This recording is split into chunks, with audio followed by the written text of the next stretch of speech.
est une véritable chasse photographique, étant donné la fugacité et le polymorphisme des indices révélateurs.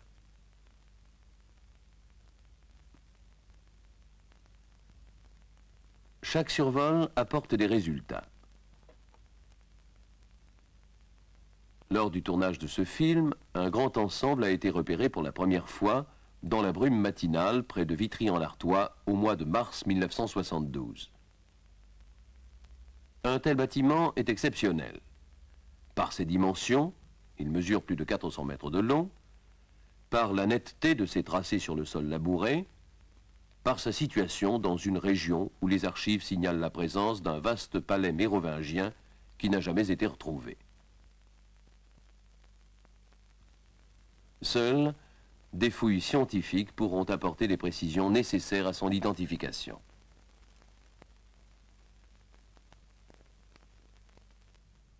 En bordure des rivières, sur le rebord des plateaux picards, les oppida celtiques sont connus depuis longtemps. Celui de la chaussée Tirancourt qui domine la Somme est une véritable colline fortifiée. Défendue par des pentes naturelles sur une partie de son pourtour, elle est protégée sur ses points faibles par de puissantes levées de terre, doublées de larges fossés. L'ampleur des terrassements a longtemps fait attribuer aux Romains ce camp dit camp de César. Il est en réalité antérieur, mais a été réoccupé à toutes les périodes troublées de l'histoire.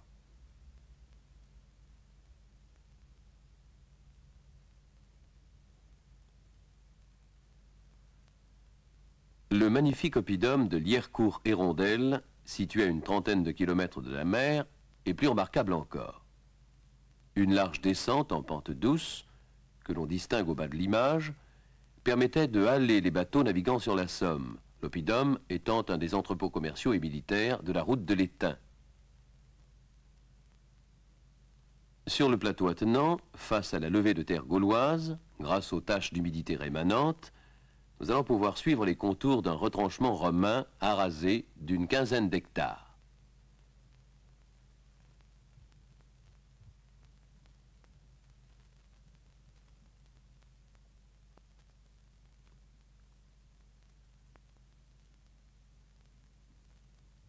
Des fouilles ont montré qu'il s'agissait d'un camp de troupes auxiliaires de l'époque de la conquête.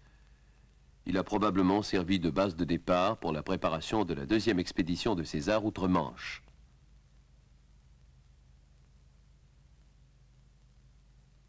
Aux abords apparaissent des voies d'accès encadrées de 2 lignes sombres. Ce sont d'anciens fossés bordés de réseaux de branchage pour cacher les mouvements des troupes. La photo aérienne permet en hiver une véritable radiographie des sols nus. Elle renouvelle la vision d'un site connu depuis longtemps et ouvre la voie à des recherches inédites.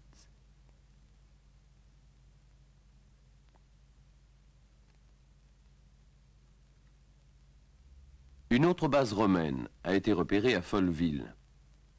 Nous voyons ici un des angles de ce retranchement carré à double fossé parallèle complètement nivelé et mesurant quelques 400 mètres de côté. C'était un camp temporaire établi en période opérationnelle ou au cours des épisodes de répression qui suivirent la conquête.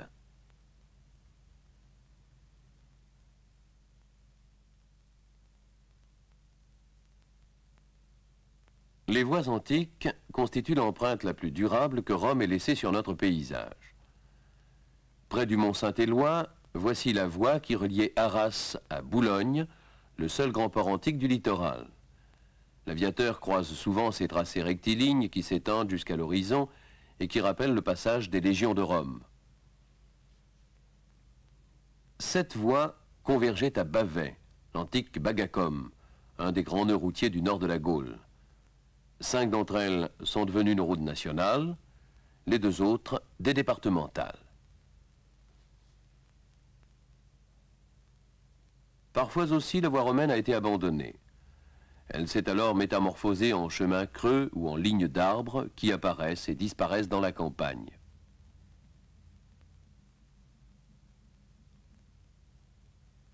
Les précieuses couvertures aériennes de l'Institut géographique national permettent d'étudier les voies antiques plus commodément. Ici, l'emplacement d'une ancienne base fortifiée a provoqué un décrochement exceptionnel. À Boulogne, on retrouve la forme quadrangulaire du castellum antique réoccupé au Moyen Âge. Toutefois, il est rare que sur les couvertures aériennes, on puisse déceler de petites substructions enfouies. Seuls des survols à basse altitude sont alors efficaces. Ce vestige est fort intéressant. C'est un petit temple gallo-romain de type fanum. À Proyard, un autre fanum est entouré de constructions arasées. Sur la droite, la maison du custos, le gardien du sanctuaire. Ces petits sanctuaires campagnards pourraient être à l'origine lointaine de certains de nos villages.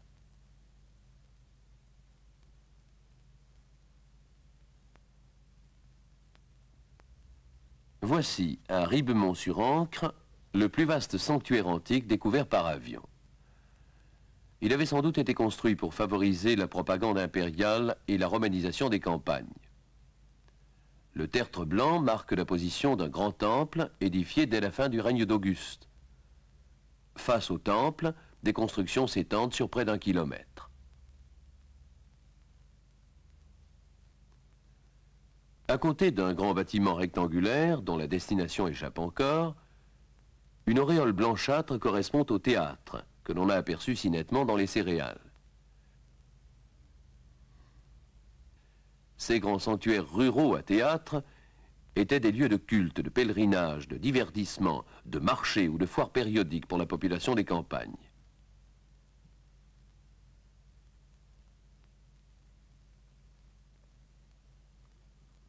Le sanctuaire de Chanlieu dans l'Oise est du même type. Son théâtre avait été dégagé au siècle dernier.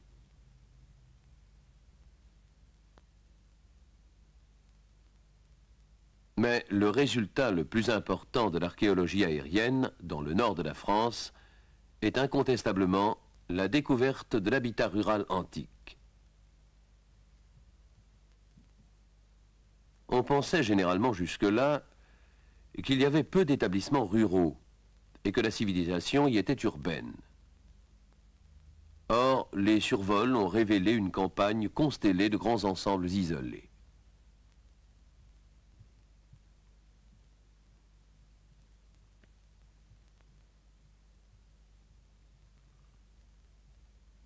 Ces découvertes ont eu lieu principalement l'hiver. Sur le fond sombre des riches plaines de Limon, les tracés blancs et géométriques des substructions gallo-romaines apparaissent alors nettement. Les socs des puissantes charrues modernes remontent à la surface des éléments de fondation qu'ils détruisent irrémédiablement. Et les moellons calcaires seront vite dispersés par les hersages. Il est grand temps de fixer l'image de ces vestiges incomparables. Voici, à Chirmont, dans la Somme, une maison de type indigène au plan basilical, à nef centrale et 2 bas-côtés. Près de Bapaume, 3 grands bâtiments antiques indéterminés.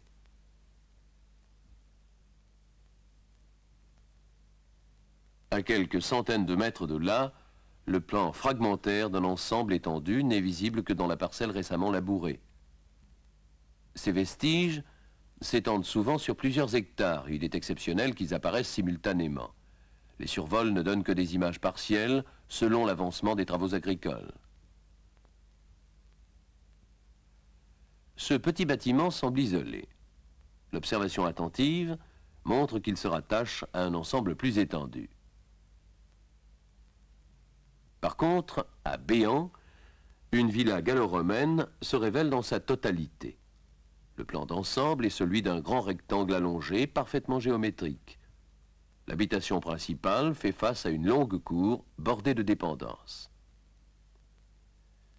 Du Beauvaisis à l'Artois, du Vimeux au Cambrésis, les villas antiques sont toutes construites selon le même type de plan. De plus, elles sont constamment orientées au soleil levant et systématiquement implantées au milieu des terres les plus riches. Déjà, ces grands domaines de l'Antiquité cherchaient avant tout à produire le blé et la laine dont l'armée du Limès avait tant besoin. Jusqu'au début du XXe siècle, ce sera la vocation quasi exclusive des campagnes picardes et artésiennes.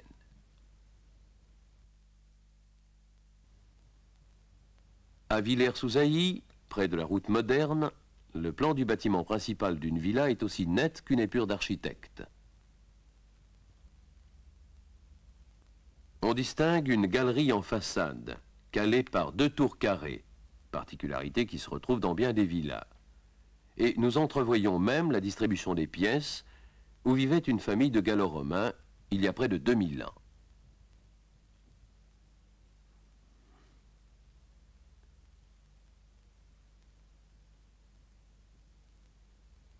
Luxe et confort sont de règle dans ces grandes demeures campagnardes.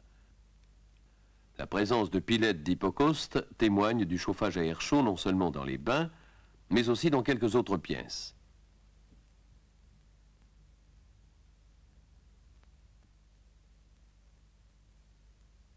À Atty, près de Péronne, le bâtiment du maître de la villa est en cours de fouille.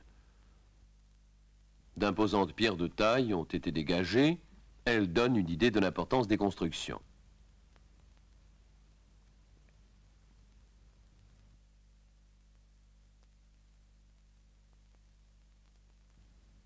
Dans les sous-sols, de vastes ateliers destinés au travail de la laine avaient été aménagés.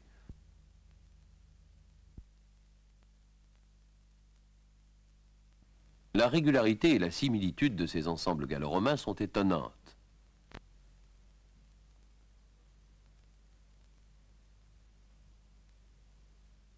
Cette tentative de reconstitution montre une grande cour divisée en 2 parties.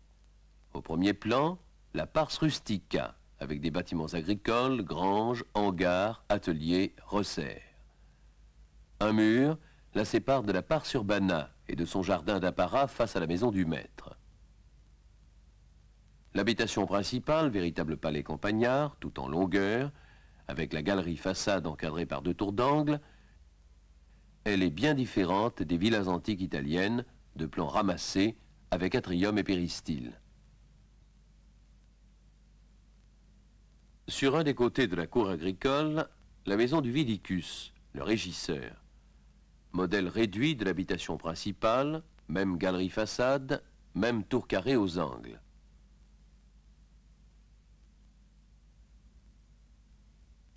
Enfin, des granges, des habitations d'esclaves. L'ensemble est entouré d'un mur de clôture, mais nulle trace de système défensif pour ces villas du Haut Empire. En effet, les recherches sur le terrain indiquent que la plupart de ces grands établissements, comme celui d'Estrée-sur-Noye, sont antérieurs aux premières et catastrophiques invasions du milieu du IIIe siècle et aux troubles qui s'ensuivirent. Jacqueries, révoltes militaires et guerres civiles. Bref, 25 ans de désordre et de pillage qui mettent fin à plus de 2 siècles et demi de paix et de prospérité en Gaule romaine.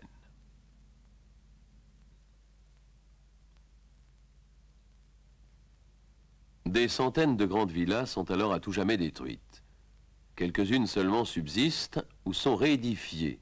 Autour d'elles, l'habitat se regroupera et les premiers villages de Letty s'établiront. Quant à celles que nous distinguons d'avions, fossilisées par leur abandon définitif, elles sont l'image d'une civilisation brutalement anéantie, figée par le plus grand désastre que nos régions aient jamais connu. La Gaule tout entière brûla comme une torche, a-t-on dit. Or, il arrive que les aires cendreuses de ces incendies gigantesques d'il y a plus de 15 siècles réapparaissent parfois encore, sous certains angles, aux yeux stupéfaits de l'aviateur.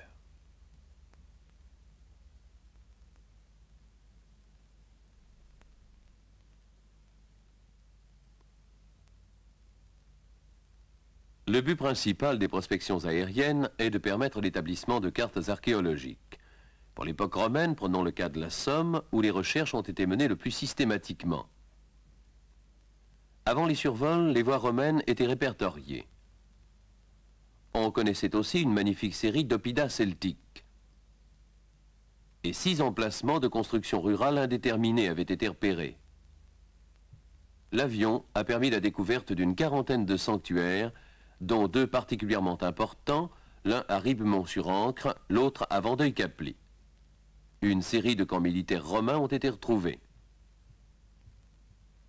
Enfin et surtout, pour le seul bassin de la Somme, près d'1 millier d'habitats ruraux et de villas gallo-romaines entièrement inconnus ont été décelés.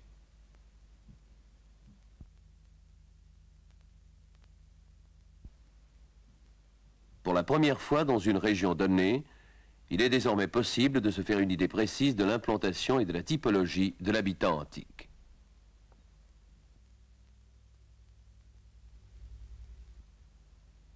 La prospection aérienne est le seul moyen d'établir l'inventaire et la cartographie de notre patrimoine archéologique si gravement menacé aujourd'hui.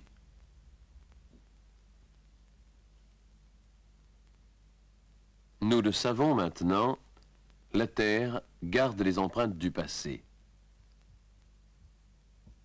Il nous faut seulement apprendre à les observer et à les déchiffrer du ciel.